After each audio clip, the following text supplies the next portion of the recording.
Please rise for the pledge. I pledge allegiance to the flag of the United States of America, and to the republic for which it stands, one nation, under God, indivisible, with liberty and justice for all. Okay, Cheryl, would you mind calling the roll, please? Joe Burden. Dennis Gagnon. Here. Peter Lewis. Laura O'Connell. Bob Lusardi. Here. Heidi Wendell. Here. Neil Zuckerman. Here, thank you. Well, welcome all to the June edition of the Philipstown Planning Board. For those of you who were here last time, I urge you to get religion. I think for those of you who joined our movement, it worked. The New York Knicks performed beautifully, brilliantly, and miraculously in many cases. For someone who got to go to games 3 and 4 here in New York, I would tell you the difference between the Trumpian visit and the next night were extraordinary. Miracles were certainly witnessed by those in attendance and those who watched on television. So congratulations to our hometown team. I have a motion to approve the minutes for the May meeting, please. I'll make that motion. Thank you, Dennis. Second. Second. Thank you, Heidi. Any deletions, corrections, changes? Hearing none, all in favor say aye. Aye. Opposed, abstention, motion passes. We have a tight quorum tonight, so no one take a break. You three are not going anywhere. I do worry that the lopsided nature of the room here leaves our poor deputy supervisor all alone on one side. So if this ship of state starts listing to one side because of that, I worry. Anyway, we're going to do something that's never been done, at least in my 13 years or so on this board. We're going to go into a meeting tied to attorney-client privilege. It is a confidential conversation we're going to have downstairs. I don't know, Cecile, if you feel the need to keep the cameras rolling while we leave downstairs. There'll be like the minutes empty on the Nixon tapes. We're not going to be here, but you can keep the camera rolling if you'd like. Do we need a motion? Yes. May I have a motion to move into an attorney-client confidential session, please? Thank you, Heidi. Second? Awesome. Thank you, Dennis. Any discussion? Hearing none, all in favor say aye. Aye. Aye. Opposed, abstention, motion passes. Ladies and gentlemen, smoke them if you have them.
So were we on pause or we're still going?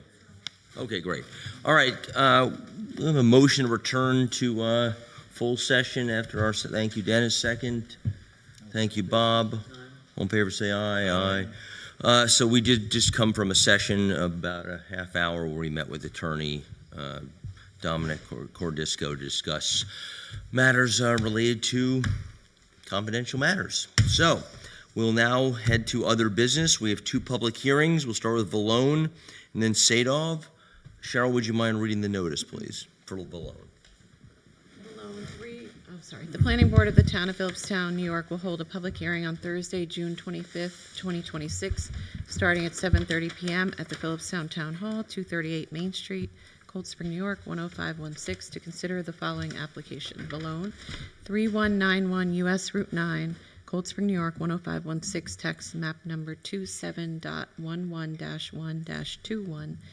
Project Amended Site Plan, minor. Applicant is seeking approval for construction of 2 commercial garages in support of a service business, dated at Philipstown, New York, this 28th day of May, 2026. Neil Zuckerman, Chair. All right, we'll start with Jason, give us a summary of the project, and then public speakers. Do we have any public speakers tonight? Jason, you need the screen? Is anyone here to speak on Vallone tonight? Yes, see all, yes. No one? All right, Jason, I think you can keep your remarks fairly brief then, if no one is here to hear about the topic. Okay. Well, since the last meeting, I added the turning movements throughout the site and some fencing, privacy fencing along the rear of the garages. Oh yeah, I wasn't here that last week, or the last meeting. Margaret was here. I think that's about. You just want to give a summary of the project? Oh yeah, well the applicant, Nick Vallone, is he has an event rental business. Mm-hmm. He wants to Just hit refresh.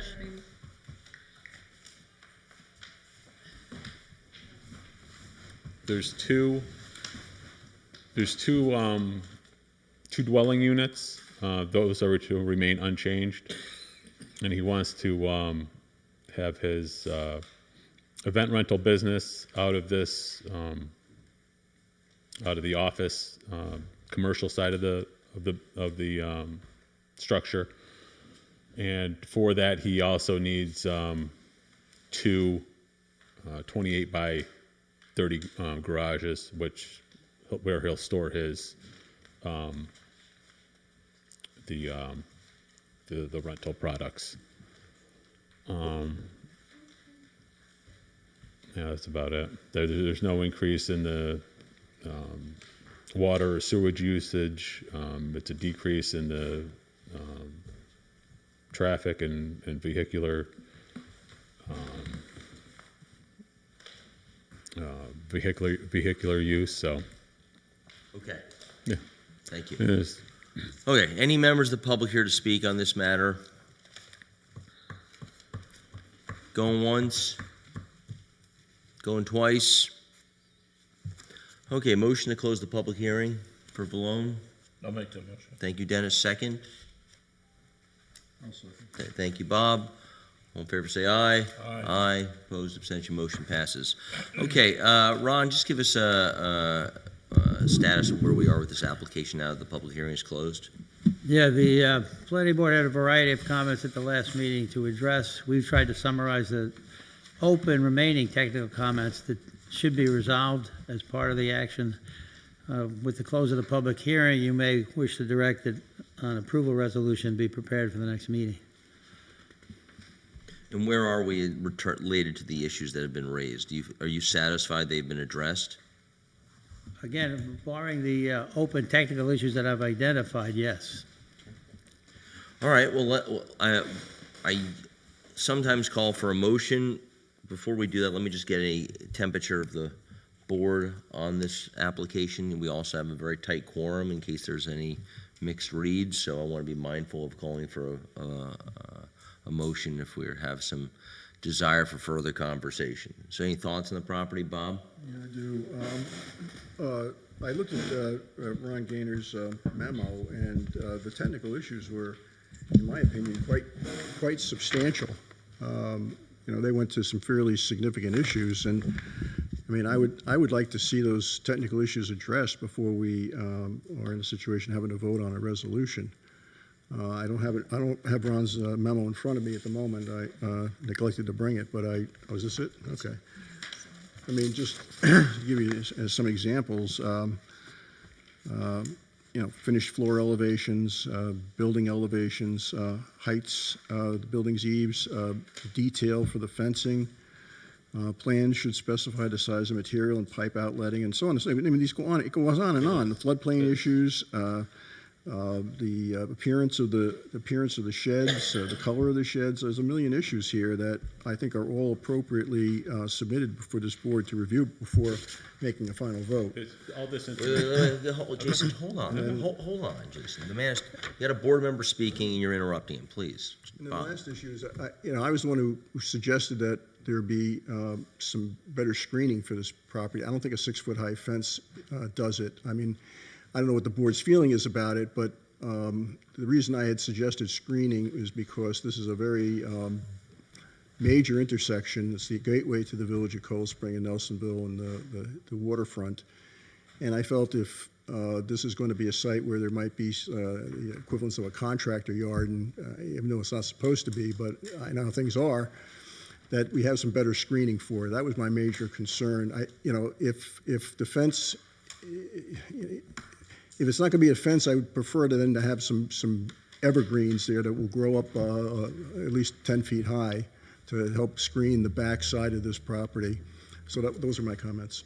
Thank you. Other comments? I was just going to ask Ron if, from what he knows, all the compliance issues that you had in your memo were addressed regarding screening, the drainage and all that stuff. Have you seen anything from his office? Well, again, it's for the board to decide if the screening is adequate. That's a matter for you to make a decision on. They've offered enhanced screening. They provided the fence along Fishkill Road, just as had been discussed by one board member. Those matters are subject to your review and acceptance. The technical issues are matters that the design engineer and myself will work together to get them resolved. They are significant issues, but they're statutory. They will be resolved. I had a question regarding the height of the fence that was proposed. Isn't 6 foot the max that they could go with? I believe that it is. Yeah. Okay, thank you, Ron. I mean, I'm confused as to whether maybe Jason's going to address it, but have some of the technical issues been resolved already or not? Jason, that's a question for you then. As far as I know, all the technical information listed in there is on the plans. I just have to point it out to Ron. It's all on there. All the details are on there. Okay. That would be fine if they are, but I did not see them, so. Okay. And you would wish, obviously Bob has described that he'd like the chance to see them and doesn't feel like he has. Yeah, I mean, color and so forth of these structures, I think, those are important details. I mean, we could, I suppose you could have a resolution ready if it comes with another plan that covers those issues, and we could do it in Well, one shot. our typical process is we call to direct Ron to produce memos of resolution for the next meeting. We then vote and I sign them. So if the group is comfortable with having Ron prepare resolutions while we then review the technical documents, I'm fine with that too. I'd be willing to go along with that, just in the interest of time. Okay. I didn't catch what Bob said. What Bob is saying is that he would be fine if we follow our typical process, which is we then direct Ron to prepare resolutions for the approval memos, and then in the subsequent period of time, Bob and Ron get to review, as well as any of us on the board, of course, the technical requirements to make sure they've been met. To include that, as I understand from our screening criteria, it's the maximum extent practicable. So the question is, have we maximized the screening for this business? And I think that's a good question. Dennis. I had another question, actually. I had noted it down. Ron, did we ever receive the comments from the Conservation Board? I don't recall seeing. I've discussed matters with the town NRRO, Max's office, and he just advises that they will be, the application requires a permit from them as well, given the floodplain and the proximity to the stream. So That's they a matter. addressed- That's a matter for them to resolve. Yeah. Okay. They've obviously been to the site. There was a Yeah. joint inspection of the property with the planning board and members of the conservation board. Yeah, great, thank you, Ron. Well, did they also, we had something in our package from the Conservation Board, right? I might have missed it. Dated, June 18th, saying that they, that the SWIP should minimize runoff and erosion from the site both during and after construction. And that was important to protect both the stream to the north and the drainage swale to the south, because both feed into Clove Creek. Right, and they've got stormwater treatment devices proposed for runoff from the roof of those structures. For the balance of the site, the access around those buildings are all gravel. Okay, so do we want to take a motion? Let me ask for a motion then to direct Ron to prepare approval resolutions for the next meeting. I'll make that motion. Thank you, Dennis. Second. I'll second. Bob, all in favor say aye. Aye. Aye. Opposed, abstentions, okay. Ron, you're being directed to produce those memos, and in the interim, let's make sure that we have the technical requirements as outlined in your memo presented and shared with the board before the next meeting. All good? Okay. Thank you. Next public hearing, Sadove and Zweibon. Yes, ma'am, please. The Planning Board of the Town of Philipstown, New York will hold a public hearing on Thursday, June 25th, 2026, starting at 7:30 p.m. at the Philipstown Town Hall, 238 Main Street, Cold Spring, New York, 10516, to consider the following application. Sadove and Zweibon, 825 Route 90, Garrison, New York, 10524, tax map number 71.1-1-13.111. Project Amended Site Plan Minor. Applicant is seeking approval for new construction of a single-family residence and detached accessory structure, pool house, to be served by subsurface sewage treatment septic system and private well supply well. Dated at Philipstown, New York, this 28th day of May, 2026. Neil Zuckerman, Chair. Okay, thank you. Do we have any members of the public here to speak on Zweibon and Zadov and Zweibon? Okay, Jason, are you also this one? Mm-hmm. Do you want to give a very brief summary of the project? Yeah, again, we have a proposed single-family residence, detached garage attached with connected with a breezeway, pool house, pool. The septic and well has been approved by the health department. The DOT permit is pending with the field office. They have some technical difficulties with their new application project, but that should be. I didn't hear you. Oh, I didn't hear you. The DOT is having some technical difficulties with their new application online process with their applications, but I'm expecting that we should get the DOT permit very soon. Okay. Since the last meeting, we did add some trees along the road line. I guess they would act as the street trees in the SPL regulations.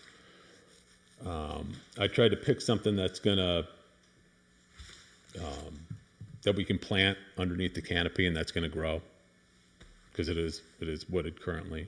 So I think Ron said, I think the memo said something about they should be increase the density, but it's in the woods, you know. I mean, it's only so close that we can plant the trees underneath the canopy. So, I mean, we could put a couple more in there, but there's also power lines to deal with to the south. There's an easement that goes, the power line easement. I don't want to get too close to that. So. Yeah, that tighter spacing was recommended by Max Garfinkel's office, so just so you understand. Okay. Yeah. Okay, thank you, Jason. Any members of the public wish to be recognized to speak? Going once. Going twice. Motion to close the public hearing for Sadove and Zweibon.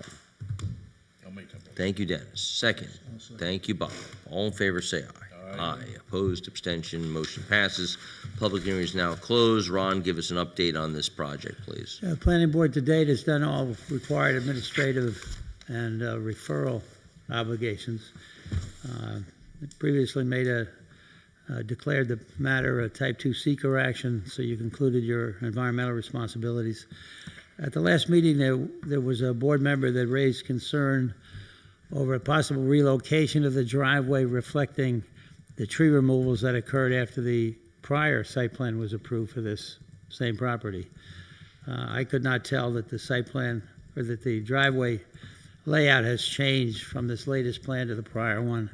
It's just a matter to determine if it can be relocated to utilize areas where tree removals have already been accomplished, to minimize those to the extent possible. But barring that issue, it's a matter where the board may wish to direct that a resolution be prepared for the next meeting. Okay, thank you. You had raised it. All right, I feel like this is less controversial. We have a motion to direct. Can I just ask one thing real quick first? Sure. So I believe it was during the site visit, Jason, that you said you could move the driveway so that fewer Well, trees would have to be cut down. I said I would look at it. Oh, and did you find you couldn't? I mean, moving the driveway is, I think the trees that we were looking at, if you move it one way, you're just gonna cut down other trees. If you move, you're just gonna go from removing trees in one area to the trees in the other area. But there was a cleared area when we were standing at the site. You said, yeah, it could be moved over here, and then we won't have to cut as many trees down. Did you find that wasn't the case? The front area, the front area this was already cleared. This is the existing. There was an area that's where the thing bumps out a little bit. That's, I thought, where you were talking about. That I did with the previous. Yeah, right in here. I did that with the previous. Right after the meeting, I changed it. But Ron just said you didn't move the driveway. I shifted it a little to save these. There was like these trees right here. These couple of trees right here. Could you describe those codes again? The red are the trees to be saved. There was a couple maple trees in here. I don't know. I can't figure out what you're And then showing us. the green was already removed. These trees here, these two were removed. The green was the tree. We have the driveway down where it was cleared. The driveway already follows the cleared area. This tree is a dead locust, and then these green trees. I mean, we're passing this driveway right through the clearing. What is the blue color? The blue are the dead locust. There's like a locust So they're coming down. flight. Right. So you got the red ones. The red are staying. The green ones were already removed. I don't know. Which are the ones to be removed? Can we just pause for a second? I'd like to get, whether in this meeting or the next, Dominic, clarity about what is our purview on this topic of tree removal. I feel like this comes up a lot from a couple of board members about not taking down trees. I don't know, and I'd like to be educated about whether that is something that we can require and whether that's part of our purview. I certainly think it's a nice thing to do, to not keep a tree versus kill a tree. Seems like keeping a tree is a good thing for the world, but I have no idea if that's within our code and our purview. And I just want some clarity on this, because this is not the first time we've had this discussion. I don't want to shoot from the hip and give an answer on that particular, because it's a little complicated. Okay. And so I'd be happy to give an answer at next month. That would be great. I would suggest that the board may want to consider authorizing draft resolutions if that's what you're comfortable doing, so that I could provide my answer and if if you're satisfied, then you can move on without having to require the applicant come back another month. Okay, well, so Heidi was I had started to ask for a motion. Heidi was inquiring about the tree topic. Okay, but there's a difference between what we're authorized to do and what we, there's no point in having a site visit, Well, wasn't spending my it- Sunday morning. Well, actually, it wasn't a site visit. It was you two wanted to go see it, and we didn't, it wasn't actually a site visit, just to be clear. All right, whatever. I went to the site.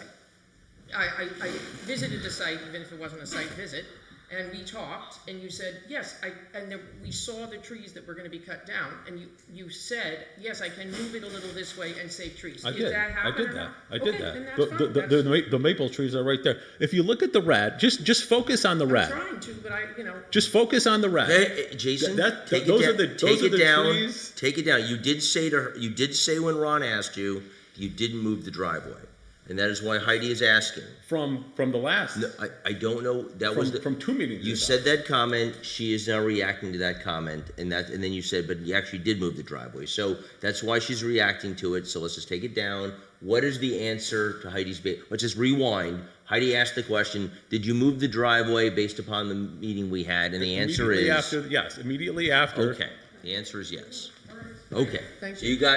you what you asked him to do. He says he Okay, did. perfect. Okay. I mean, it wasn't a It major does- realignment. I don't know. I wasn't there. You guys had a conversation. If you did it, that's good enough for me. Okay. Okay. If I Bob. may, I think it's just an easy answer here. Which color reflects the trees? I can't remember what the color was. There's a color that represents the trees to be taken down. Which color is that? The trees, it's. The red. No, the red are staying. That's why you would think the red would be that, but it's not. Yellow is an existing tree to be removed. The Okay. green trees have already been removed. Okay, so can we zoom in then and see where what yellow trees are in the driveway? That's all. We got some on this bend here. That's where it starts. I see one, Right here? right. Any others other than that one? Yeah, there's 4.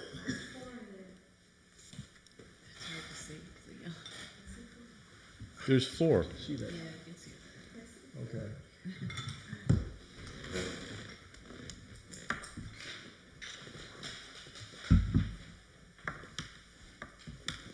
I mean, we have a 250-foot buffer of forest. The driveway has already been cut in. Okay. Let's pause, Jason. the- What is the let me just ask. I'd like to get a motion to direct Ron to draft approval resolutions. I don't know what to tell you all about the tree topic because I don't know what you're asking for. Well, I think that just answered Heidi's question. She can make Right, her own exactly. decision at this point. That's I think correct. now that it's been identified, what's going to be cut down. So Heidi, I guess. Okay, so I've asked for a motion. May I have a motion to direct Ron to prepare approval resolutions, please? I'll make that motion. Thank you, Dennis. Second. I'll Okay, Bob. Any discussion? All in favor, say aye. Aye. Aye. Opposed? Abstentions? Motion passes. Ron, you'll present those. If there's any more clarity that either Heidi or Bob, anyone wants on the tree situation, let's please just share those notes with Cheryl, and we'll get them to Jason in the interim. Okay? Sounds good. All right, thank you very much. Okay, Krasniqi. Ron, where are we with Krasniqi? What's the discussion tonight? Actually, the board had another public hearing on the matter. The town's consultant, SLR Consulting, had prepared a summary memorandum of all technical comments raised, and he's responded to those issues. He's also in the audience, and he's prepared to discuss his memorandum today. Okay. So we had a pretty fulsome public hearing last month discussing mostly around traffic and the historic challenges that people feel about East Mountain Road North and Route 9. You've had a counselor or a traffic expert. We've had now one to provide commentary. We have a memo from Anthony at SLR. Hopefully the board members have all read that memo. Counselor, what do you want to tell us? That's an excellent summary, Mr. Chairman. Just for the record, Brad Schwartz from Zarin and Steinmetz. The only thing I would add, you also have a memo from our consultant, Creighton Manning. It's frankly pretty similar to your consultant's memo, again, addressing all the comments at the public hearing. And our traffic engineer is here tonight if you'd like to hear from him. I know your consultant is here as well. Why don't we just have, instead of reading the memos to us, which is not necessary, let's have both traffic engineers come up and maybe just, your watch. Too much tech. Why don't we start with, sorry, what's your firm's? Creighton Manning and Mark. Creighton Manning. Why don't we have Creighton Manning and then Anthony? Why don't you just come up and give us the brief summary of what you're. You go first. No, you, sir. Okay. You, sir. Creighton Manning, the applicant first, and then our guy next. Mark. Yeah. Mark Nadolny, Creighton Manning. As we've stated all along, we've been working, and been in constant communication with New York State DOT and the town's designated engineer just to make sure that we are addressing the town's concerns, and we felt like we've done that. At the last meeting, there were numerous comments at the last public hearing, and we tried to address them, and they were included in our letter. We felt like one of the more substantial comments was addressing the use of the shoulder on Route 9 in order to bypass vehicles waiting to make left turns onto East Mountain Road. We're not saying that, we're not minimizing that experience out there. However, we did review the crashes, and there wasn't a notable crash history of that happening. With that being said, the applicant is prepared to install a do not block or do not use shoulder sign to, again, try to deter the existing traffic from doing that. We would also recommend that the town and DOT consider, they could consider adding some striping on the shoulder to, again, provide a visual deterrent for motorists to use that shoulder to bypass anyone using the shoulder. There was discussion about potentially using some rumble strips out there. We did do some investigation. We don't feel like that is the best solution for in that immediate area. If DOT came through with a more robust improvement along the entire corridor, they could consider rumble strips, in more of maybe the entire Route 9 corridor. But at the immediate intersection, we didn't feel like that was the best solution. We did look at a review crashes. There was some discussion about whether or not there was any additional crashes near the site. And while we do note that there were no new crashes at the intersection adjacent to the site, there were a couple additional ones to the north near some of the other unsignalized intersections. However, again, a review of those crashes did indicate that there were no geometric issues with Route 9. There was a fatality about a mile north of the site, but that was due to unsafe speed and a motorcyclist not being able to negotiate a curve about a mile north of the site. So it really didn't have anything to do with the site itself or the immediate area of the site. There was also a discussion about whether or not the widening of Route 9 for a northbound right turn lane was appropriate, and whether or not widening on East Mountain Road North should be considered. And the applicant is prepared to provide right-of-way along their frontage in the event that the town or DOT does want to put in a northbound right turn lane. We did investigate East Mountain Road North, and it was determined that there is existing right-of-way. If the town ever does want to widen that road to provide separate left and right turn lanes on East Mountain Road North, the applicant actually doesn't need to provide any additional donation of their land. There's actually available right-of-way right now to do that. So those are some of the highlights, and we feel that we've addressed the town's concerns and the public's, and we did address the public concerns in our memo. And I feel like our memo is actually pretty similar to SLR's memo. And if Anthony, which is what I'm going to ask. So Anthony, instead of just repeating everything he just said, could you just comment about whether you agree on those items? We have your memo. I've read it. I assume my colleagues have read it. Sure. And so can you just validate or invalidate what Creighton Manning just said, please? Yes. I do agree. Anthony Russo, SLR Consulting. Thanks for having me tonight. I do agree with Creighton Manning and with the statements they've made. What I would like to add for the board for consideration is and I will refer to page 4, what new things came out from the public, hearing what they had to say and what their concerns are. And it did really have to do with using the shoulder. And was out there and sat there for quite some time, and occasionally people do try to pass people making a left turn and go on the shoulder, which is illegal, an illegal movement, okay? And it's pretty tight sometimes when they do that. So in order to address the public's concern, as was just stated, one of the things that we need to discuss with DOT is and I put a picture of the sign and attach it to the memo, is do not drive on the shoulder, to see if DOT would put that at the site. This way, at least that would give a notice to people, do not try to pass somebody on the shoulder. So in this way, try to address the concern that the public had. The other thing that we talked about in my memo, is the, it's not, I don't know if it's common practice yet with New York State DOT, but there's also, you could put a red border around speed signs. Again, just as a visual cue to remind people when they're driving, this is the speed limit, try to pay attention to it, to see if DOT would consider something like that. The other thing is you could put striping in the shoulder. DOT could do that. Town could have a discussion with them.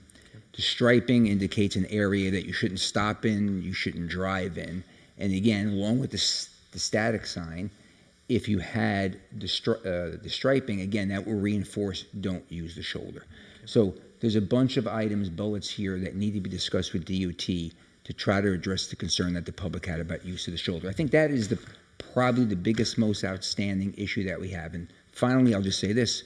The other thing is, again, use of the shoulder is not a legal maneuver. The town could discuss with police increased enforcement, where they can go up there and they could take a look at that. They could give tickets, they could warn people. So that's another way to handle it. And also, if they have what's called a smart trailer available, they could put out there a flashing sign on occasion, say, do not use the shoulder. Just to remind people, again, aside from the static sign, every now and then they could put that out there if it's happening, to remind people, do not use the shoulder and pass somebody. Good. So that's the most outstanding items, and the rest of it I concur with. Good. All right, thank you. Board members, questions on the traffic for either Creighton Manning or SLR? I do. Okay, Bob, go ahead.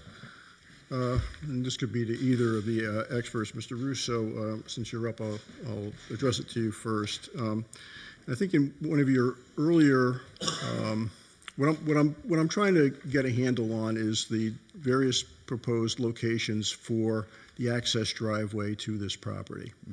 And just so you know where I'm coming from here.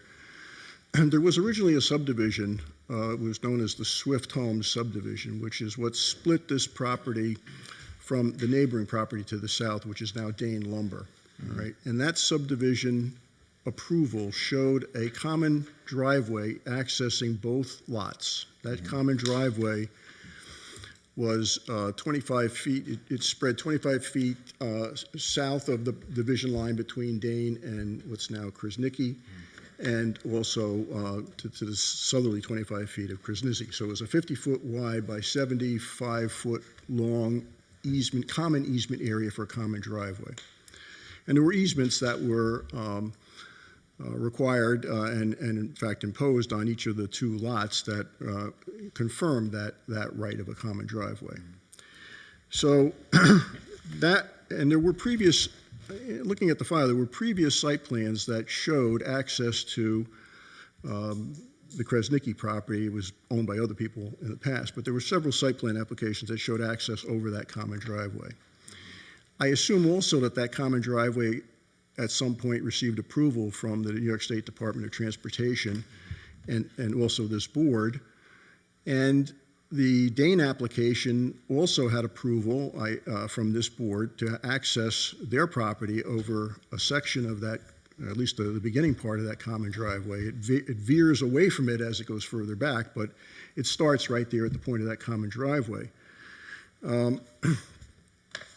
So, and I'm assuming that the DOT approved that as well.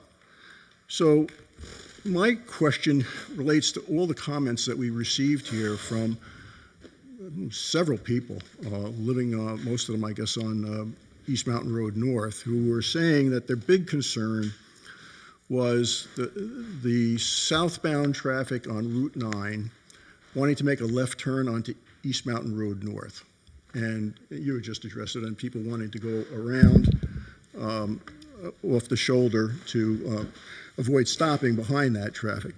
So from a standpoint of safety, I want to go back and revisit that alternative driveway location with you, right?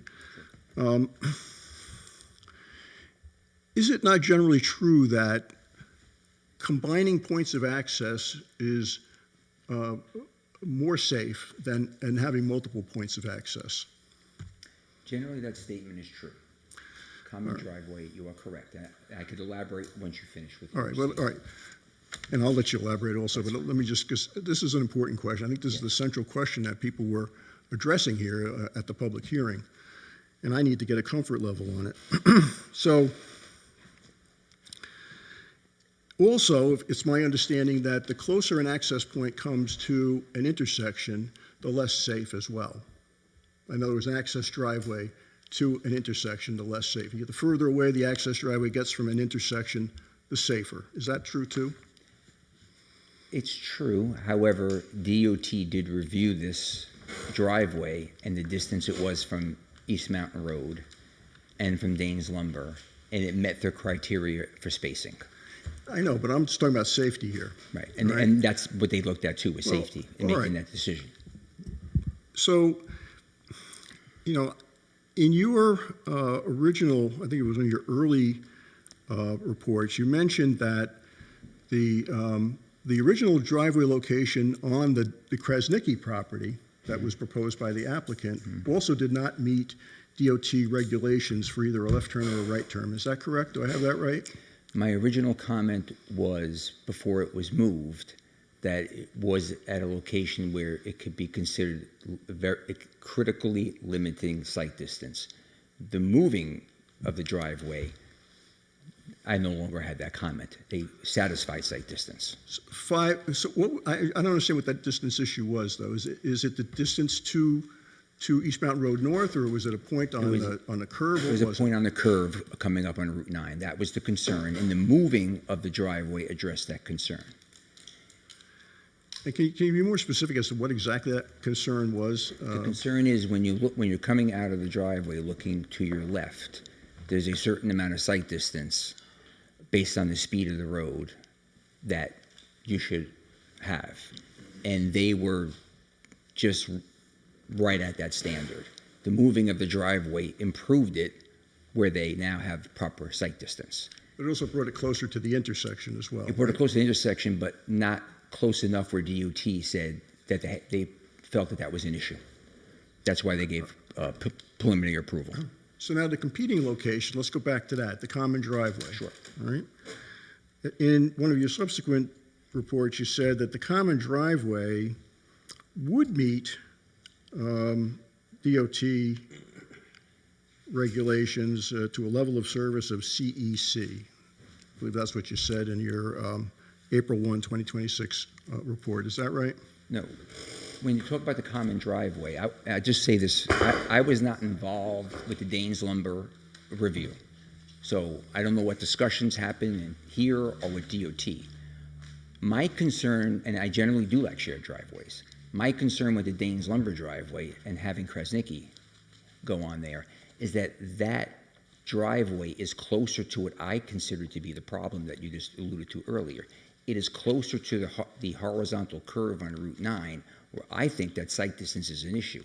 Krasniqi moves further from that, and then moving a little further after the DOT review, they have better sight distance for cars that are coming north and from the driveway. So I think in that case, shared driveway would actually make Krasniqi's traffic closer to the problem. Plus, I know the applicant had a discussion with the Danes Lumber, and they could elaborate on that, what that discussion was. Yeah, we can talk to them about that. There may be a legal issue there, but I don't think there should be. But anyway, but the site distance at the common driveway is still within DOT regulations, correct? In my view, the closer the driveway gets, the Danes Lumber driveway is closer to where I think the problem is. You come up that horizontal curve where sight distance is limited for people coming out of Danes Lumber, that is closer to the problem. Now, the original Krasniqi, right, at first had issues with sight distance and it's further north. Then when it moved, that problem went away. So in my opinion, having Krasniqi and the shared driveway creates a safety problem, because now you're concentrating traffic on a driveway that's closer to the horizontal curve, which is the problem.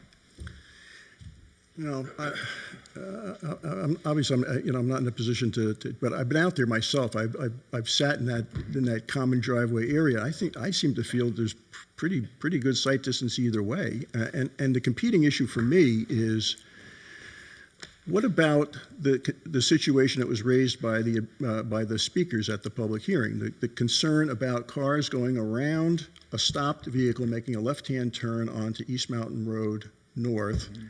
And your ability to see that car and to react to that car. Wouldn't it be true that an access point further south from that intersection would give a driver entering onto Route 9 more time to react to a car coming around on the shoulder to bypass a left-turning vehicle?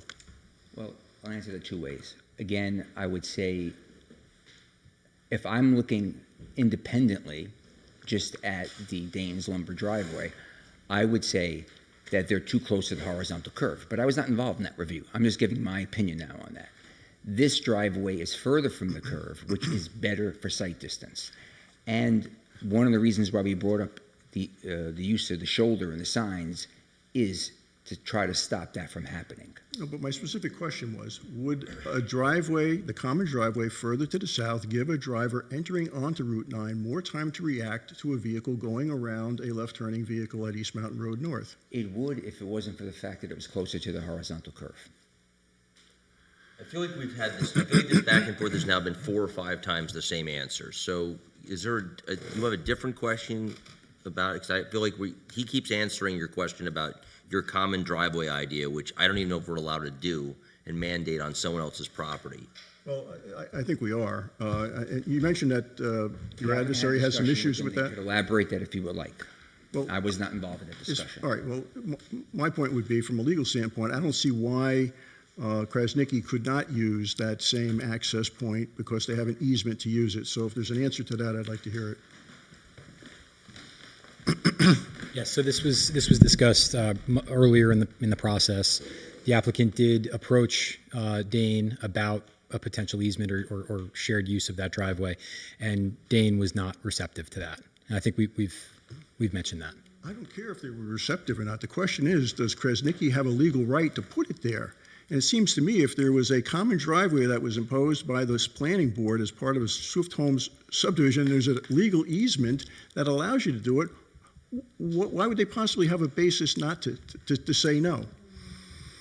I can't speak to the legality of what could be mandated and what can't, based on one property owner to the neighboring property owner.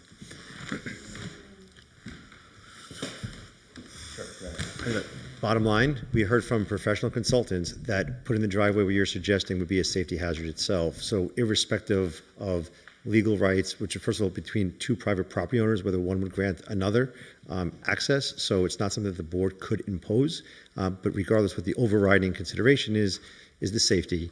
And DOT approved this driveway in its current location in light of those safety considerations, including site distance. Okay, other questions? Dennis. For clarity, Anthony, on your report, page 2, starting with paragraph 3, regarding it was recorded that there were a maximum of 11 vehicles per hour, and it was taken on a Saturday, 12 p.m. to 1 p.m., which is relatively quiet time for there.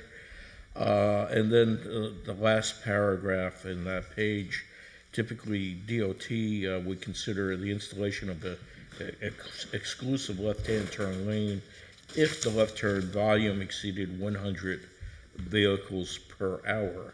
Now, down the road at Glassbury Court, I don't see them doing they have a right-hand turn lane and a left-hand turn lane for that development. I don't see that being 100 vehicles per hour. Where is the balance there, and how did that come about? And why could that not be used? The 11 cars between Saturday 12 p.m. and 1 p.m. I think is a very low count.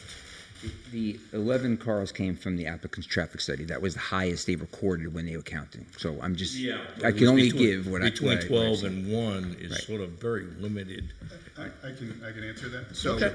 we counted during the AM peak hour, so from 7 to 9 in the morning, so that's a 2-hour peak.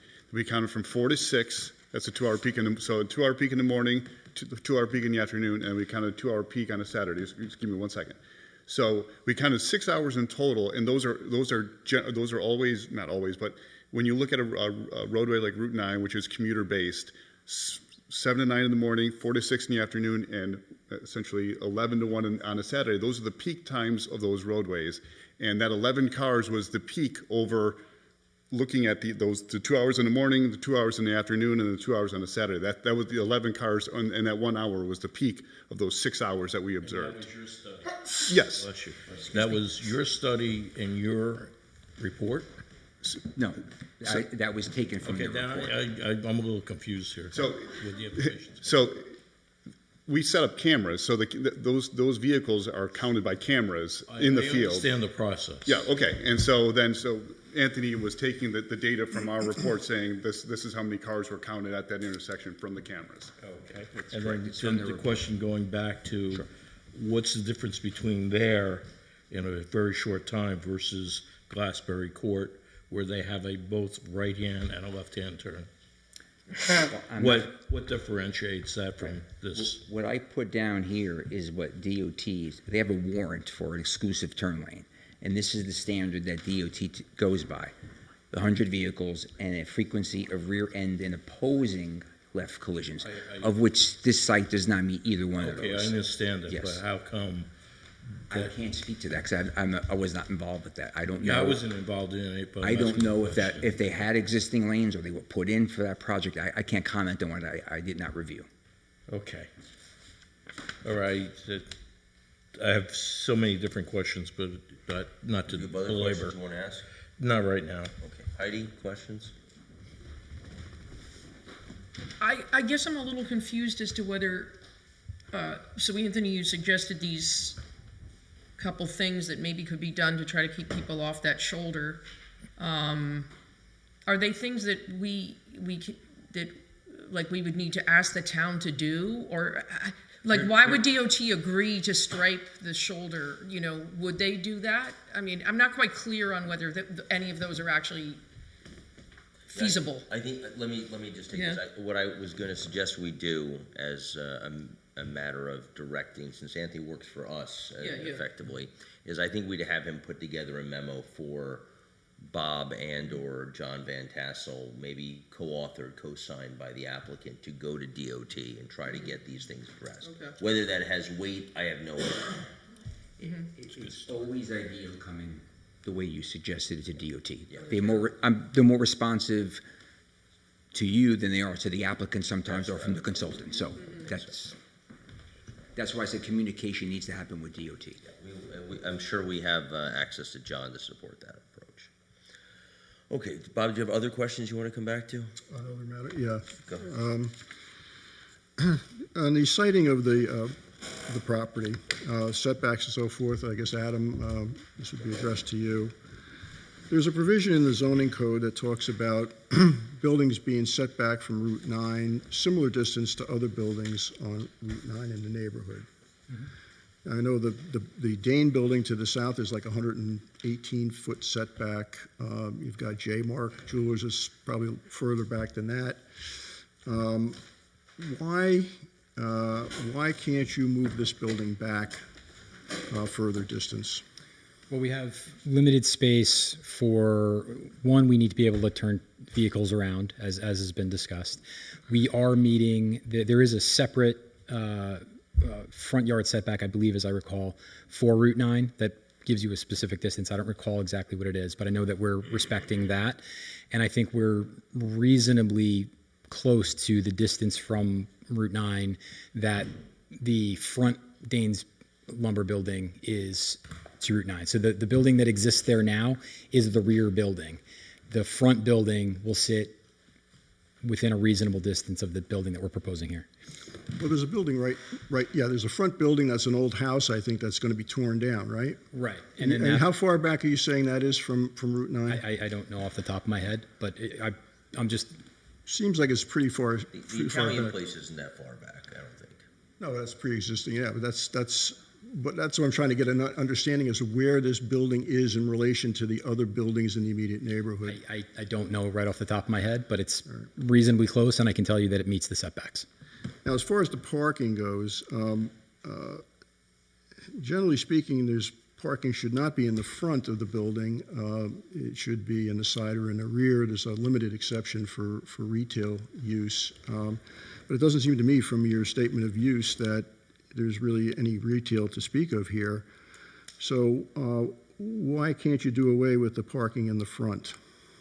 We need to, based on the use, we need to meet the required number of parking spaces. And I think there's something about the specific zone for the location of parking. So we're meeting the minimum requirement for the square footage of the various uses that we have, and that was the location that made sense. You could shrink the outside storage area down to, let's say, 15, 20 feet, correct? No. Wouldn't that solve the problem? I'm not fully sure what the problem is that you're. To move the building back a greater distance from Route 9, so that it's not right up on top of the road. Because I'm also thinking about the future is going to be, I think without any question, Route 9 is going to get widened one way or another, either for 3 lanes or there's going to be this turning lane and so forth. I don't want to see this building right on the road, like with ESP down the road. I'd like to see that it's set back a little bit. So my question is, can you set it back let's say another 20 feet? For the applicant's use and for the maneuverability of the site, I'm going to say no, we wouldn't be able to shrink that. All right, also, the statute also requires for 20 foot of plantings, then if you have parking in the front, you don't have 20 feet anymore. You did have 20 feet, but they were closer to the road, and now you cut it in half, basically to 10, right? That was for the proposed dedication parcel that you're talking about? Well, that's what I guess you did, right? It would have to be understood that if we're proposing the dedication parcel, that to benefit everyone, the landscaping is pushed back a bit to provide that. That was how we looked at it. We're moving the landscape. We're simply moving the landscaping out of that proposed dedication parcel, whereas previously it was further forward. All right, well, let's assume, I haven't been privy to those discussions about that right turn lane. I don't personally think that that's something that's that important. I'd rather see plantings in front of this building than the applicant's happy to do it either way, whatever the board prefers. Well, all right, but I guess that's an issue for the board. One other question on stormwater. What is do you have equivalents of pre and post development stormwater runoff? Yes, we've provided Ron a stormwater report, and it will meet the state requirements. So I notice you're picking up water in a trench behind the property and taking it all the way through the length of the property, down the road and across to a property across the street. Why are you having to do that? There's a slope in the back, so we're just picking up runoff that comes down the hill on undeveloped portion of the property, so it's not going to be an impervious surface, in other words, and we're simply picking up the drainage that might come off that hill and bypassing the site. Yeah, but doesn't that exceed the equivalence then? That water would have ultimately just sat on the property, wouldn't it? It wouldn't have gone down the road to the neighbor. It would have gone down the hill and it would have run forward, off the site potentially. So that's existing stormwater that would, in most situations, would percolate on site. In this case, in a heavy storm, obviously, just like you would do at your house, you're conveying that away from the building, and it's not runoff created by an impervious surface. Okay. So there isn't a requirement to treat that. All right, and in the infiltration system in the front, which is under the front parking lot, correct? Mm-hmm. Do you happen to know what the distance is between that and the neighbor's well across the street? I do not. I think we're well outside of separation distances, though. I think, aren't the regulations that you have to be 100-foot setback to a water well? You have to have 4 foot of soil underneath it, and you have to be 100-foot setback from a neighboring well. I don't believe it's that far. I don't know those numbers off the top of my head, but we can certainly confirm. I'd like you to look at that issue because I think that's an important, you're going to be there's going to be salt and hydrocarbons in that infiltration. And if there's a neighbor's well across the street, and it's very close, I've looked at it on the aerials. It looks, it could easily be within 100 feet. We'll take a look at that, and just for your information, we are providing oil water separator and a hydrodynamic separator. So the water that goes into the infiltration system is not going to be dirty water. Well, but that's one other issue too. There needs to be a maintenance agreement according to the specs that you provided, and I think according to our statute, you have to have a maintenance agreement for both the infiltration system and the separator. We fully expect to have a maintenance agreement. All right, and with appropriate easements and inspection by the town. That's all I had. Okay. You want to get a mic? Get a mic. Get a mic, sir. Here. It is my understanding they changed the setback on Route 9 from 100 feet to like 35 or 50 feet to prevent Route 9 from banning widening. So they did this many years ago before I was on the town board. So I think the setback now from Route 9 is only 35 feet from the center of the road. That's why someone mentioned ESP. ESP built that building after the setback got changed. That's why it's there. I mean, way back when, and this is going back a long time, when I was first practicing, it was a 100-foot setback. Right, it was the 100, you're right. With the concept that the road would be widened someday. I mean, I think it's going to get widened one way or another. It's going to end up like Wappingers Falls, where you have 10 feet. All right, let's hope it's not Wappingers Falls. Let's get. That was the reason they moved it. We've spent a lot of time on this discussion. Let's pull it back together. Okay. So at this point, we're at the place where we want to debate as a board whether direct approval resolutions. I'd like to just get a sentiment. Are people ready to get Ron to produce approval resolutions, or are there outstanding issues? What I've heard is that our traffic consultant has effectively agreed with the applicant's traffic consultant to say that the driveway, the location, the conditions are within right and within DOT's standards. That's what I read and that's what I heard. So questions, straw poll about people ready to take a vote on this. Heidi, I like to wait. you want to wait? Heidi, you want to wait too. You want to wait? We'll wait. All right, folks. If I take a vote, you're going to get a no. So you can say whatever you want if you want, but I'm not sure it's going to help you. I would just ask all the board members, it's been said over and over again, but Mr. Chairman, just for one last time, you have your own professional traffic consultant, the applicant has a professional consultant, New York State DOT has reviewed all of the traffic issues relating to this application. Your town engineer has reviewed stormwater, landscaping, and all of the site improvement engineering aspects of the application. None of your professionals nor DOT has any outstanding technical comments. Your board, the law, Mr. Krasniqi could certainly advise you, in the face of professional opinions based on the evidence, the board cannot vote based on just observations that aren't supported by the evidence in the record. So I'm not going to go further than that, but I just ask that your board keep that all in consideration. Which is why I restated the opinions of both yours and our traffic consultants. Ron, and then I'll follow with Dominic. Any thoughts on the state, where we are at this stage? No, it's really a matter for the board to determine whether you're now ready to move forward with the resolution. Okay, well, can I just finish, please? Dominic, please. Yes, I believe the public hearing is now closed, correct? Correct. And so, if there's anything else that is required, the board should be very clear as to what you're asking for, because otherwise the timeframes kick in as far as making a decision on this application. Okay, anyone want to weigh in what Ron or Dominic just said?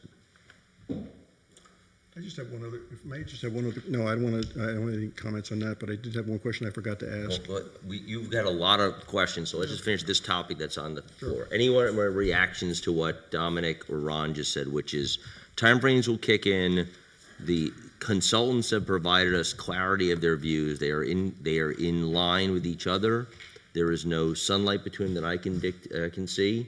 And so, to Dominic's point, if we have specific direction for the applicant, we should give it now. And if not, if you need more soak time, that's okay. We can discuss it at the next meeting. But I'm going to raise the same motion, ask for the same motion at the next meeting, which is to create approval resolution. So, other thoughts? Go ahead. Again, to my question, why they could do the left-hand and right-hand turning lane at Glassbury and say it's denied at this location?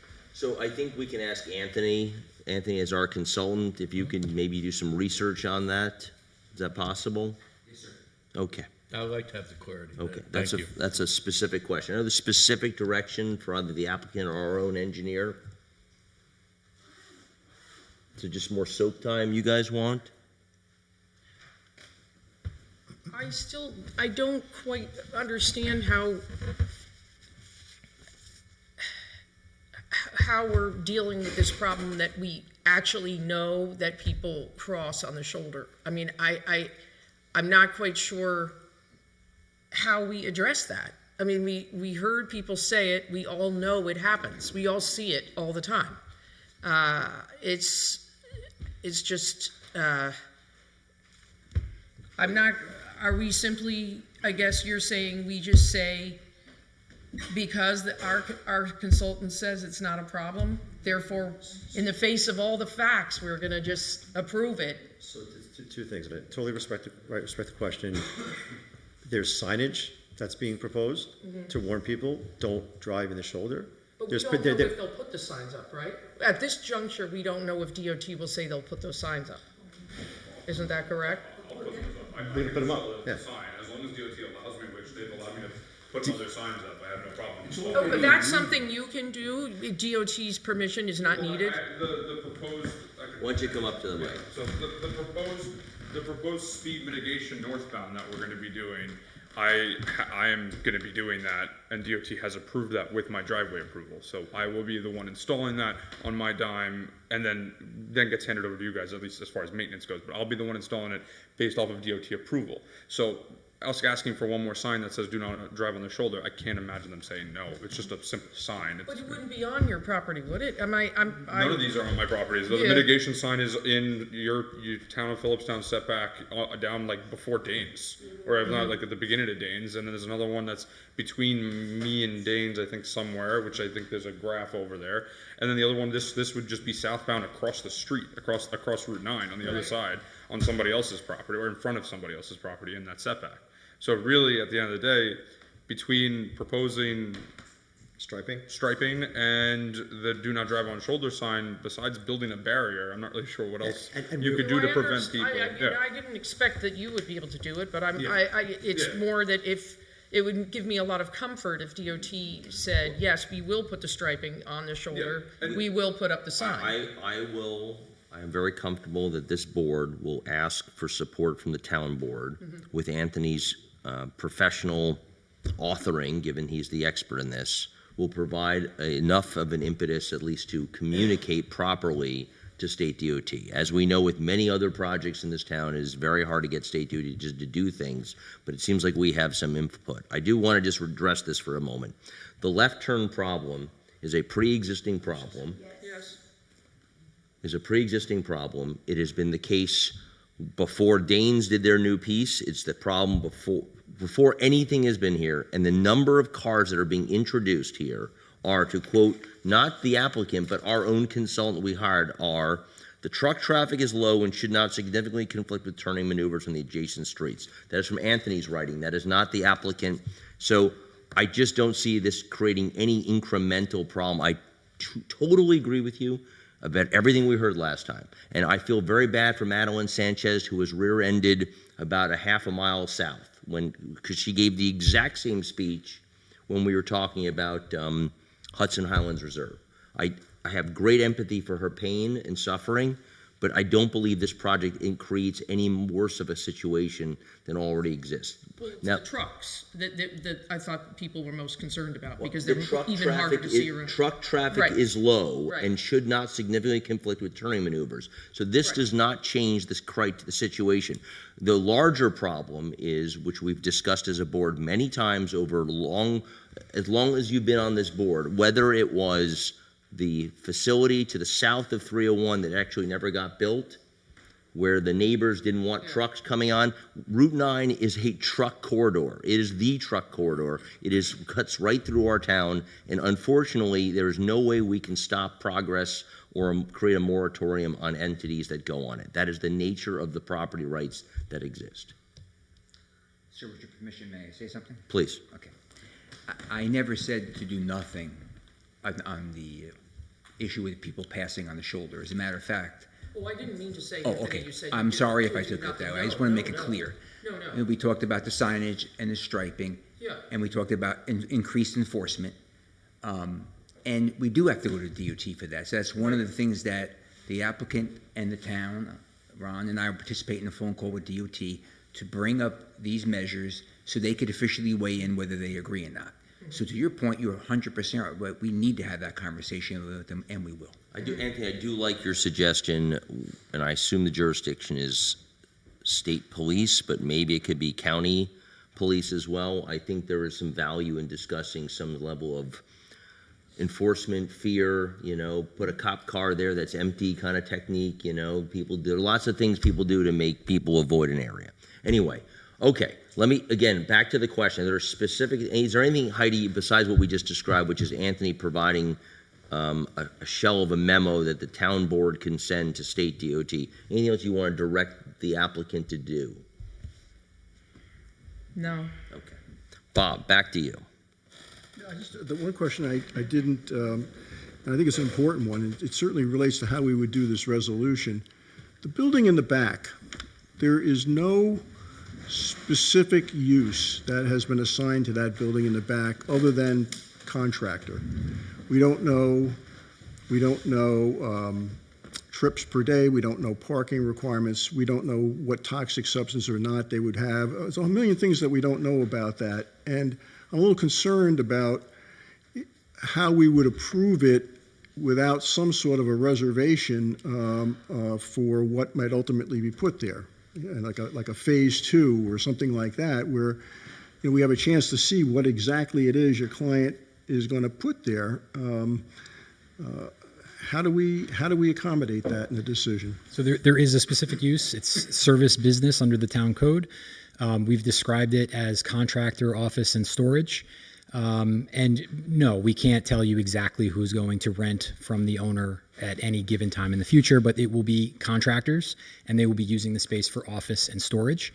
There are also state and local requirements relative to any kind of materials that those people might bring in. You mentioned toxic materials, which would not be on site. So is that a sufficient answer, Ron, to clarify what a service business would do? I think, as you've done with other projects, I think it would be appropriate just to have them identify by plat notation the specifics of what they have offered you in terms of their intended use, and that could define the limits that you've studied in terms of occupancy, number of employees, all of those things. These guys just said office space and storage. Is that sufficient and consistent with what we do historically? I would work with their consultant, and we'll come up with a clear notation to identify the parameters under which we've understood the use of that rear building. And just to remind you, Ron, we did provide a detailed statement of use that described the types of contractors that could be included there. That on plans, so it's evident for all to see, because we may not have people looking through the file. They will look at the plan. That's fine. And what I would suggest as well is that note would say that if there was any change in the use, that it would have to come back before the board. We agree with that. Yeah. Okay. Other things, Bob. Okay. Do people still need more soak time, or do they feel like they've gotten clarity about what their tasks are for the board or for the applicant? This is just Just please. I'm trying to figure out what we can do or not do. So do people still want the soak time for till next month to direct for approval resolutions, or they want to do approval resolutions direct tonight?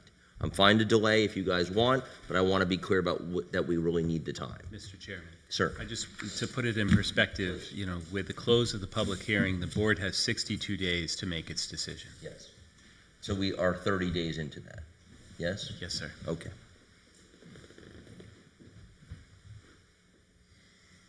I'm going to just ask, since there's so few of us, you want to wait, or do you want to direct Ron to?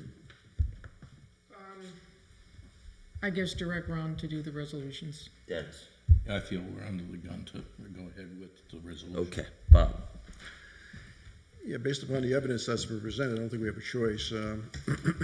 Okay. I have a motion to direct Ron to I don't know why I cannot get this phrase out, to create approval resolutions. May I have a motion, please? If no one wants to I'll move make it. the motion. Okay, thank you, Bob. Second. You second it. That's not Robert's rules. Okay, you'll second. All in favor, say aye. Aye. Aye. Opposed? Abstention? Motion passes. Thank you for the healthy debate. That's what a good board does. Thank you. We will see next month, and that doesn't mean there's things for you guys to do. There's things for Anthony to do. There's things for us to discuss at the next meeting. We have I assume we'll have better attendance. We got one more thing to do. We're not done. All right, good night, thank you. Thank you. All right, last order of business tonight is new business, Fergus Chen, 234 Old Albany Post Road. Thank you.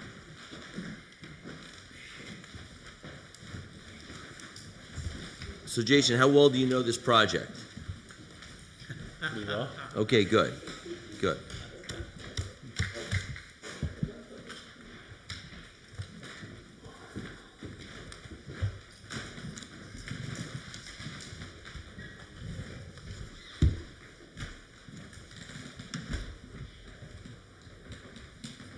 Okay, I know what those people in the back would. Okay, Jason, the floor is yours. Okay.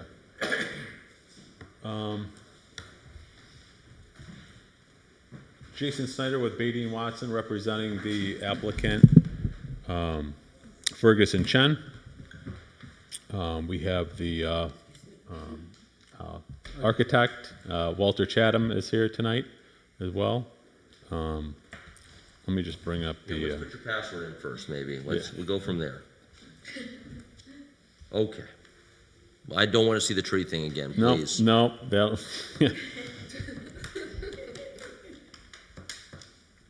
So if you'll remember from, when was it? Last year.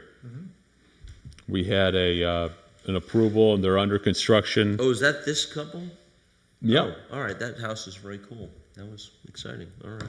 Keep going. So we have, I have on here depicted in the red hatching. That's the area that was the previous site plan. The house is under construction currently. We had the septic and well approval for that. The house is being built. And what we have, the owners would like to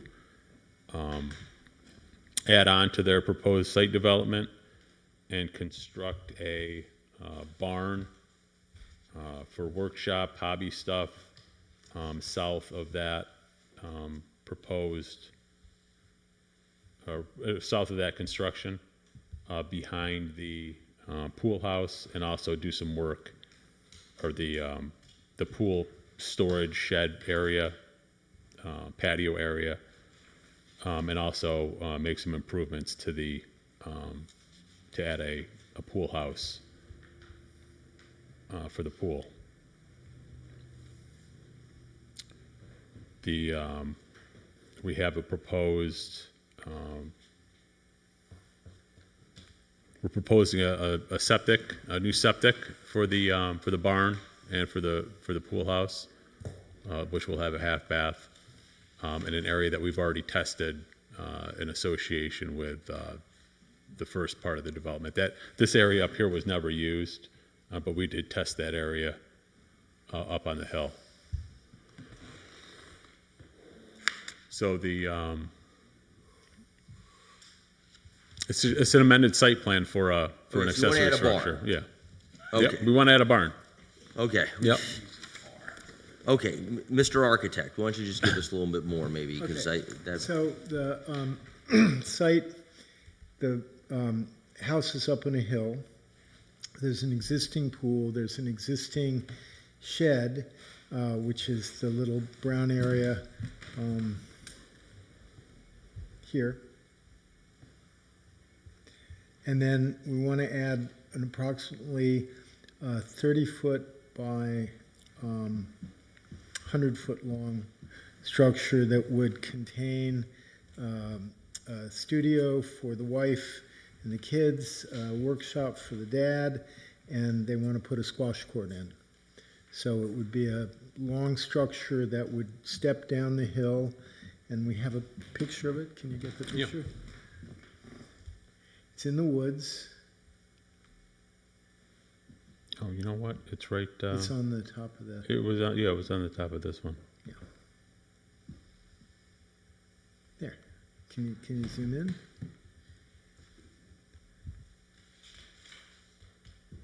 There it is. So it steps down with the topography. It would be covered with the same siding as the house, and we're hoping to use the same siding on the roof. So we hope it's virtually going to disappear in the woods. It has a very limited access for ATVs and small vehicles to come down and go in that. In the center of the illustration is a set of doors here. I don't know if you can see it, partially behind a tree. And then we have a few windows and some dormers for light. And, you know, we're hoping it'll look like a kind of invisible agricultural building in the woods. okay. Ron, comments? Jason, could you illustrate topography? You have some steep slopes plan, just so the board can appreciate it. Just to provide some context, the building is proposed to be 2,600 square feet, plus or minus.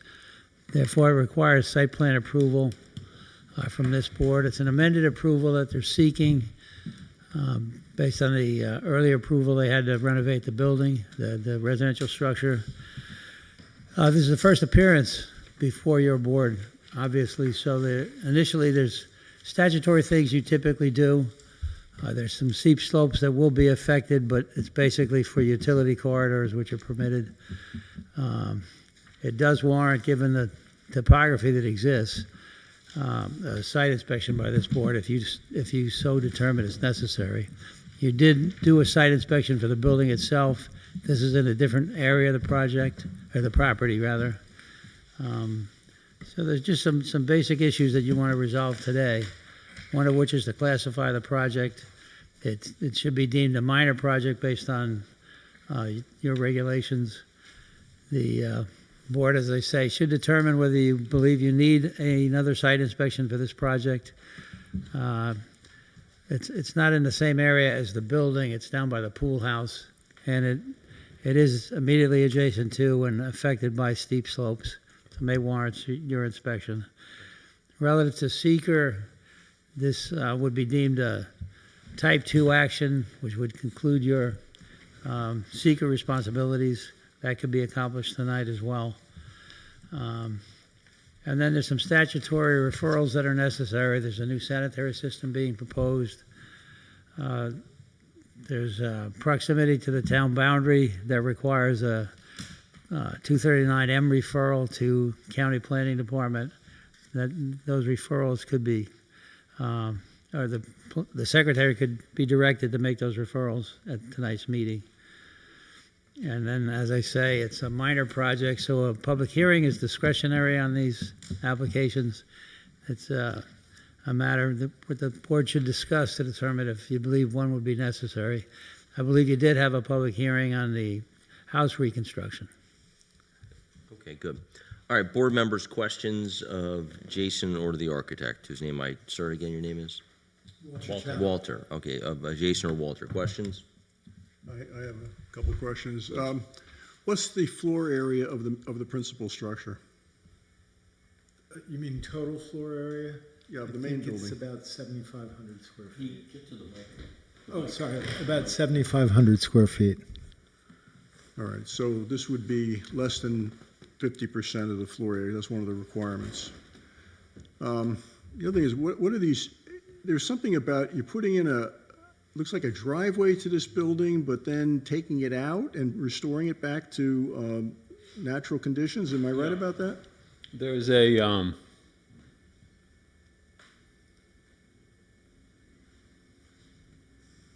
so there was an existing travelway through, that's illustrated in green. And then they use that for construction of the house. So this is the construction route for the house. So this dark right here, that's the existing, it's like stone, and that's the construction route to the house. I can't see where you're, Can you stop show it again? using that yellow thing, because it's very confusing? Yeah, I don't know how to get that off. Oh. I don't even know what. the entire black thing is the construction road for the house? Yep. Did the original, but there's another access road to the house, am I right? Looks like there's a second area that gets you to the house. There's the existing driveway. Yeah. And was that part of the original approval for this, to use that? I don't believe so. But it was already an existing traveled way that was probably used for some other site work previously, so they used that. That'll be restored to natural conditions. Correct. Completion of construction. Correct. Whatever it was previously, it was a stone So overgrown all with. that will remain is a grassed or gravel path between the new barn and the residential building itself. Correct. Well, okay. That does cross a wetland and a steep slope, correct? Correct. All right. But how would I mean, doesn't there have to be some sort of access, to this structure for fire and so forth under building codes? I mean, don't you need to have some way to get to it by vehicle?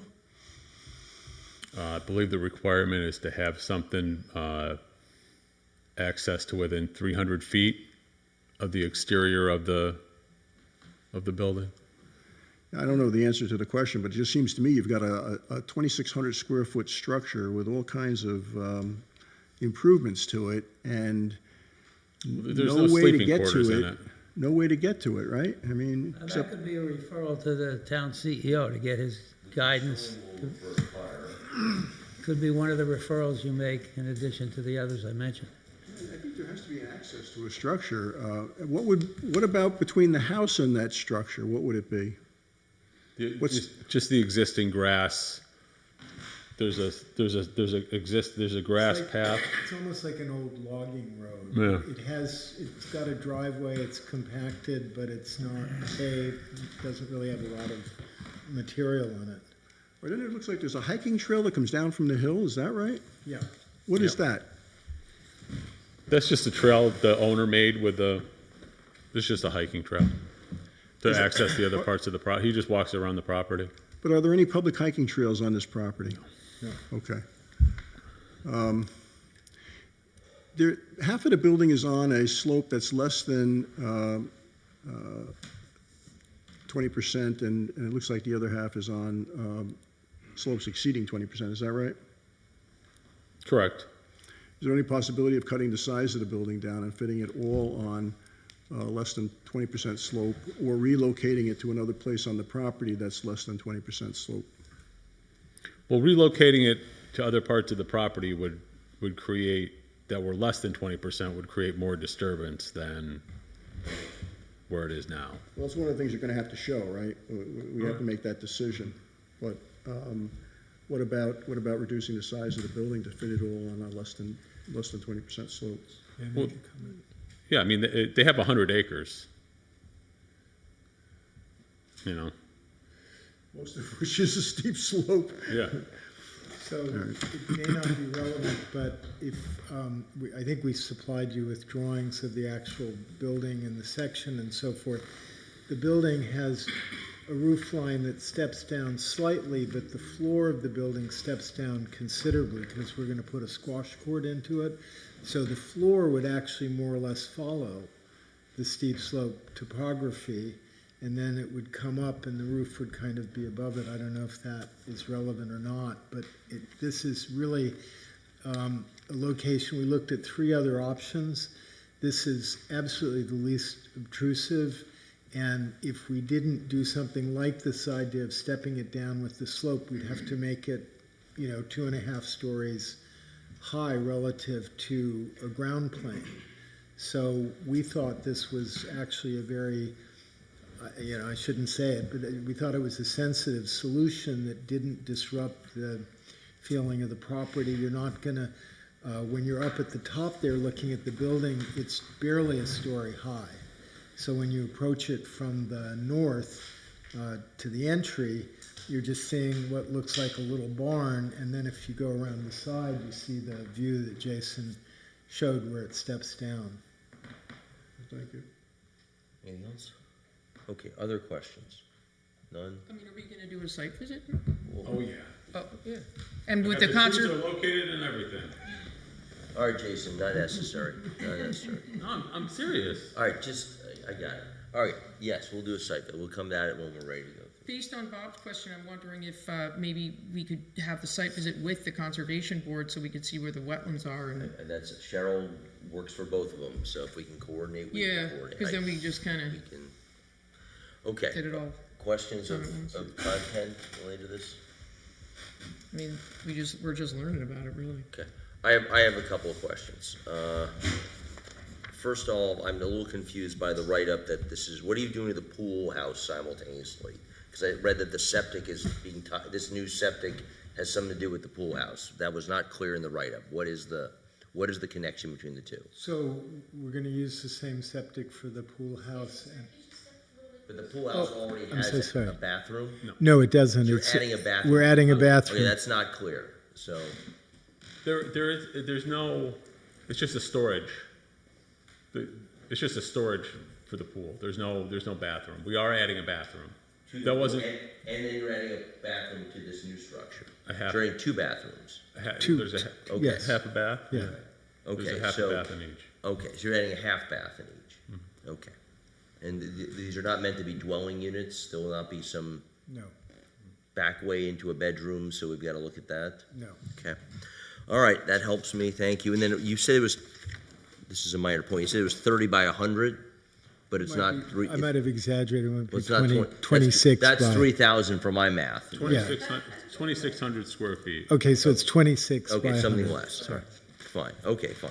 Great. Let's just do the administrivia here. Let's get this through. So I have a motion to declare this a minor site plan. I'll make that motion. Thank you, Dennis. Second. Second. Thank you. No discussion necessary. All in favor say aye. Aye. Opposed, abstention, motion passes. We could declare this a type 2 action under SECRA. Motion to that effect. Thank you, Heidi. Second. I'll second it. Okay, Dennis, all in favor say aye. Aye. Aye, opposed, abstention, motion passes. Sounds like we all want a site visit. There was a lovely house. I look forward to seeing the construction. What are the dates available to us? Sundays, July 19th or the 26th, but that would be after the next meeting. The 19th is, Can't do the 19th. okay, well, we want Heidi there. So Heidi, what can you do? The 26th I could do. That is after the next board meeting, but that's fine. I'm good with that. I guess that's fine. Okay. Bob? 9:30. Yeah, that's okay with me. Okay. Can you communicate that not only to the other 3 board members, but to Heidi's suggestion, offer it to Right. Max and Andy? That work for you guys? I mean, so essentially, we're missing a month. I don't have to tell you. If you don't have Heidi there, you're gonna be doing it again. So, I'm just telling you. Okay. History shows that if Heidi wants to be there and you want her there, Yeah. okay? So it doesn't matter whether, if we have it, you're gonna have it again, so What date are we talking? the 26th of July. Okay, thank you. Okay. I'm gonna do, since Dominic is not as of a school marm as Steve was, I'm gonna direct Cheryl to make the following referrals: 1, planning; 2, Department of Health; 3, conservation; 4, fire. Yeah. May I have a motion to that effect, please? I'll make that motion. Thank you, Dennis. Second. Bob, second. Okay, Heidi, second. All in favor, say aye. Aye. Opposed, abstention, motion passes. A public hearing. Thoughts on a public hearing? I don't think it's necessary as far as I'm concerned. Okay. Couldn't we decide after we see the We site? can. I don't think we have to decide it now. Bob? I prefer to wait till we look at it. Okay. Okay, I'll let you finish. I'm sorry. What do you want to ask? Can I just ask, maybe we can have the conservation board out? Maybe they can come sooner, and that way you can have their. I don't have any control of the have you Can been? I try to have the meeting You before can do you? anything you want with the conservation board, and if Okay, they want is to come out. is that okay if I try to get the conservation board out? They're a separate body. We've already Okay. scheduled. Well, I know this- Heidi wanted to have the it at site the same visit. time. The site visit has been voted on and scheduled for the planning board. Okay. We will invite the conservation board, if you'd like to have them come earlier, God bless asking, Cheryl knows those people, I'm sure you do too. Yeah. And if they have an earlier date and all of a sudden Heidi's schedule opens up, she can join both, at her discretion. Okay? Thank you. All right, well, that is it. Any other topics related to this topic? Any other questions related to this topic? Okay, that ends Chen Fergus. Okay. Any new business for the board tonight? Okay, this meeting reminded me of an earlier era of a long meeting. Thank you very much for your attendance. A motion to adjourn. Thank you, Dennis. Second. Bob, all in favor say aye. Okay, see you next month.